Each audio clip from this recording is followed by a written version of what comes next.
আসসালামু আলাইকুম। আজকে একটা প্রশ্ন করব আপনাদের।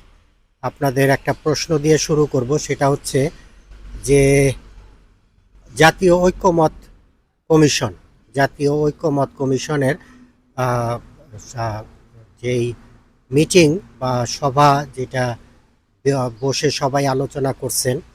সবাই বিভিন্ন এই জুলাই সনদ নিয়ে আলোচনা করছেন, অনেকদিন আলোচনা করছেন।